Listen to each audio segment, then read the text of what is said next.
नमस्कार दोस्तों। तो आज हम आपको सुनाने वाले हैं सावन सोमवार की व्रत कथा। आज सावन सोमवार का पहला व्रत है और इस व्रत को करने से भोलेनाथ और मां पार्वती का आशीर्वाद हमें प्राप्त होता है। आज 22 जुलाई को सावन का पहला सोमवार है। वहीं इस दिन व्रत रखने का विशेष महत्व भी बताया गया है। मान्यता है कि जो व्यक्ति इस दिन व्रत रखता है उसकी सारी मनोकामनाएं पूर्ण होती हैं। साथ ही भगवान शिव और मां पार्वती का आशीर्वाद भी हमें प्राप्त होता है। लेकिन इस दिन जो व्यक्ति व्रत रखता है उसे कथा भी अवश्य सुननी चाहिए। मान्यता है कि इस कथा को पढ़े बिना व्रत का फल हमें प्राप्त नहीं होता। तो आइए जानते हैं इस कथा के बारे में। किसी नगर में एक साहूकार रहा करता था जिसके घर में धन की कोई कमी नहीं थी, लेकिन उसे संतान सुख प्राप्त नहीं हुआ था, जिस कारण वह बहुत ज्यादा परेशान रहा करता था। पुत्र प्राप्ति की इच्छा से वह हर सोमवार व्रत भी रखा करता था और पूरी श्रद्धा के साथ भगवान शिव के मंदिर जाकर भगवान शिव और पार्वती जी की आराधना करता था। उसके भक्ति भाव से माता पार्वती उससे प्रसन्न हो गई और भगवान शिव से साहूकार की मनोकामना पूर्ण करने के लिए कहने लगी। पार्वती जी की इच्छा सुनकर भगवान शिव ने कहा, हे पार्वती, इस संसार में हर प्राणी को उसके कर्मों का फल मिलता है और जिसके भाग्य में जो लिखा होता है उसे वह भोगना ही पड़ता है। लेकिन पार्वती जी ने साहूकार की भक्ति का मान रखने के लिए उसकी मनोकामनाएं पूर्ण करने के लिए कहा।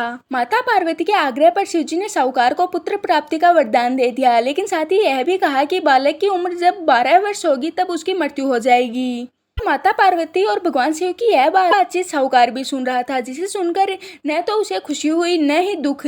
वह पहले की तरह शिव जी की पूजा करता रहा। कुछ समय बाद साहूकार को पुत्र की प्राप्ति हुई। जब वह बालक 11 वर्ष का हुआ तो उसे पढ़ने के लिए काशी भेजा गया। साहूकार ने मामा को बुलाया और उसे बहुत सारा धन दिया और कहा कि इस बालक को काशी विद्या प्राप्त करने के लिए ले जाओ और साथ ही मार्ग में यज्ञ कराते हुए जाना और जहाँ भी यज्ञ कराओ वहाँ ब्राह्मणों को भोजन कराकर दक्षिणा देते हुए जाना। दोनों मामा भांजे इसी तरह यज्ञ कराते और ब्राह्मणों को दान दक्षिणा देते हुए काशी की तरफ चल पड़े। रास्ते में एक नगर पड़ा जहाँ नगर के राजा की कन्या का विवाह था, लेकिन जिस राजकुमार से उसका विवाह होने वाला था वह एक आंख से काना था, जिसकी जानकारी लड़की और उसके घर वालों को नहीं थी। राजकुमार के पिता ने अपने पुत्र के काना होने की बात छुपाकर एक चाल सोची। साहूकार के पुत्र को देखकर उसने सोचा, क्यों न इस लड़के को दूल्हा बनाकर राजकुमारी से विवाह करा दिया जाए। विवाह के बाद इसको धन देकर विदा कर दूंगा और राजकुमारी को अपने नगर ले जाऊंगा। उसने लड़के को दूल्हे के वस्त्र पहनाकर राजकुमारी से उसका विवाह करा दिया, लेकिन साहूकार का पुत्र ईमानदार था। उसने मौका पाकर राजकुमारी की चुन्नी पर लिख दिया कि तुम्हारा विवाह मेरे साथ हुआ है, लेकिन जिस राजकुमार के साथ तुम्हें भेजा जा रहा है वह एक आंख से काना है। मैं तो काशी पढ़ने जा रहा हूँ। राजकुमारी ने चुन्नी पर लिखी बात अपने माता पिता बताई, जिसके बाद राजा ने अपनी पुत्री को विदा नहीं किया। दूसरी ओर साहूकार का लड़का और उसके मामा काशी पहुंचे। वहां जाकर उन्होंने यज्ञ किया। जिस दिन लड़के की आयु 12 वर्ष हुई उसी दिन यज्ञ भी रखा गया। लड़के ने अपने मामा से कहा कि मेरी तबीयत बहुत खराब हो चुकी है। मामा ने कहा कि तुम जाकर अंदर आराम करो, जिसके बाद शिव जी के वरदानुसार कुछ देर में ही बालक के प्राण निकल गए।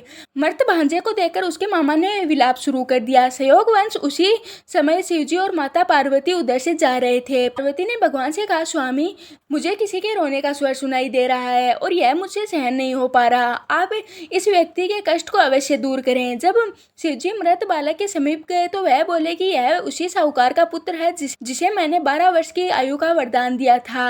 अब उसकी आयु पूरी हो चुकी है। लेकिन मातृभाव से विभोर माता पार्वती ने कहा, हे महादेव, आप इस बालक को और आयु देने की कृपा करें, अन्यथा इसके वियोग में इसके माता पिता भी तड़प तड़प के मर जाएंगे। माता पार्वती के आग्रह करने पर भगवान शिव ने उस लड़के को जीवित होने का वरदान दिया। शिव जी की कृपा से वह लड़का जीवित हो गया। शिक्षा समाप्त करके लड़का मामा के साथ अपने नगर को चल दिया। दोनों चलते चलते उसी नगर में पहुंचे जहां उसका विवाह हुआ था। उस नगर में भी उन्होंने यज्ञ का आयोजन किया। उस लड़के के ससुर ने उसे पहचान लिया और महल में ले जाकर उसकी खातिरदारी की और अपनी पुत्री को उसके साथ विदा कर दिया। इधर साहूकार और उसकी पत्नी भूखे प्यासे रहकर बेटे के आने की प्रतीक्षा कर रहे थे। दोनों ने ही प्रण लिया था कि यदि उन्हें अपने बेटे की मृत्यु का समाचार मिला तो वे भी अपने शरीर को त्याग देंगे। परंतु अपने बेटे के जीवित होने की बात सुनकर वह बेहद प्रसन्न हुए। उसी रात भगवान शिव ने व्यापारी के सपने में आकर कहा, मैं तेरे सोमवार के व्रत करने और व्रत कथा सुनने से प्रसन्न होकर तेरे पुत्र को लंबी आयु प्रदान कर रहा हूँ। इसी प्रकार जो कोई सावन का सोमवार करता है और यह कथा सुनता है उसके सारे दुख कष्ट दूर होते हैं। तो ये थी सावन सोमवार की पूरी व्रत कहानी। मैं आशा करती हूँ कि आपको ये कहानी पसंद आई होगी। अब हम मिलते हैं किसी और वीडियो के साथ।